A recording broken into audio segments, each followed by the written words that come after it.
देखिए ये पूरे हिंदुस्तान में एक स्कीम चलाई गई थी अमृत भारत स्टेशन स्कीम, जिसके तहत 1200 से ज़्यादा स्टेशंस लिए गए थे और उनको इम्प्रूवमेंट किया गया था, करने की बात थी और उसमें जो बेसिक एमेनिटीज़ हैं पैसेंजर्स के लिए उनको सुधारना, उनको बेहतर बनाना और साथ ही साथ जो स्टेशन का लुक है, उसको भी बेहतर बनाना, दोनों ही काम उसमें करने थे।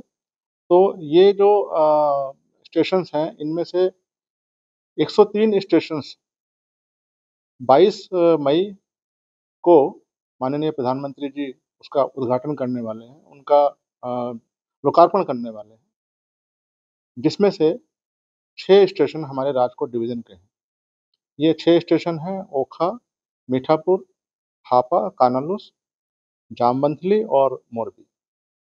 इन 6 स्टेशंस पे ये जो काम था हमारा पूरा हो चुका है। इसमें हमने जो बेसिक सुविधाएँ हैं, ख़ास तौर से दिव्यांगजन लोगों के लिए, उनको बेहतर बनाया है। साथ ही साथ जहाँ पर प्लेटफ़ॉर्म की हाइट बढ़ानी थी, मान लिया वो लो लेवल या फिर मीडियम लेवल के प्लेटफ़ॉर्म थे या फिर छोटे प्लेटफ़ॉर्म थे, उनको एक्सटेंड करना, वो काम किया है। प्लेटफ़ॉर्म के ऊपर हमने शेड्स बनाए हैं नए, ताकि अधिक से अधिक यात्री वहाँ पर बैठ सकें। वेटिंग हॉल वेटिंग हॉल जो है, कई-कई जगहों पर पुराने हो चुके थे या फिर थे ही नहीं, उनको हमने मॉडर्न वेटिंग हॉल्स बनाए हैं, जिनमें टॉयलेट्स प्लस जो उनका एरिया है, सीटिंग अरेंजमेंट्स है, बहुत ही अच्छा है। उसके साथ-साथ हमने साइनेजेस पे बहुत ध्यान दिया है। पैसेंजर आए और फिर उसको कहीं पे भी भटकने की ज़रूरत ना हो, वो भटक ना सके। उसको जहाँ पे भी जाना है, मान लिया टॉयलेट पे जाना है, वेटिंग रूम पे जाना है, वो आराम से या फिर रेस्टोरेंट पे जाना है, वो आराम से वहाँ पे जा सके। इसके साथ-साथ हमने अलग से भी टॉयलेट ब्लॉक्स बनाए हैं, जिसमें जो बहुत ही मॉडर्न टाइप के हैं। ये हर एक प्लेटफ़ॉर्म पे आपको मिलेंगे।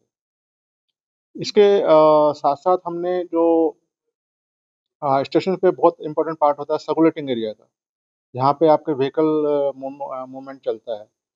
तो वहाँ पे मेन चीज़ क्या होती है कि एंट्री और एग्ज़िट नॉर्मली एक ही रास्ते से रहता है, एक ही जगह से रहता है। हमने इन स्टेशंस पे ये कोशिश करी है कि एंट्री को अलग किया जाए और एग्ज़िट को अलग किया जाए, ताकि जो आने और जाने वाले पैसेंजर्स हैं, उनको कोई आपस में कॉन्फ्लिक्ट ना हो। जैसे आप ओखा में आप देखें तो हमने एंट्री और एग्ज़िट अलग-अलग रखा है।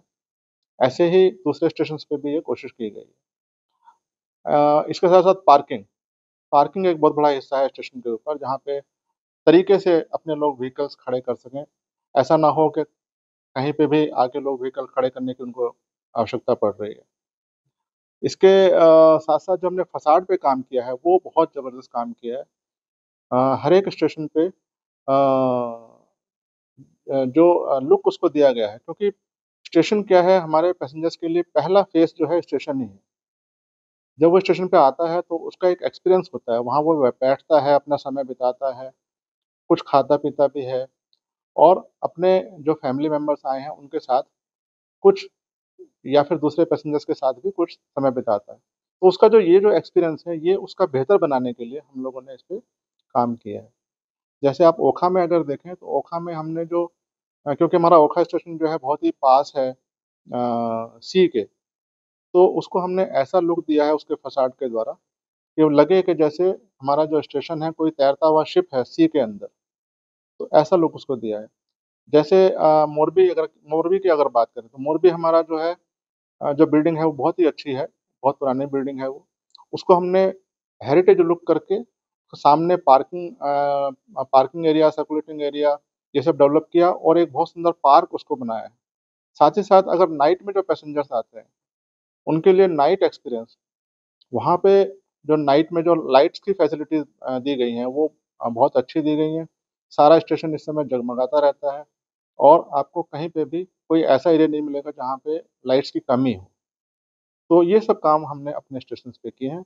इन 6 स्टेशनों पे ये काम पूरे हो चुके हैं और माननीय प्रधानमंत्री जी द्वारा 22 मई को इनका सबका लोकार्पण किया जाएगा।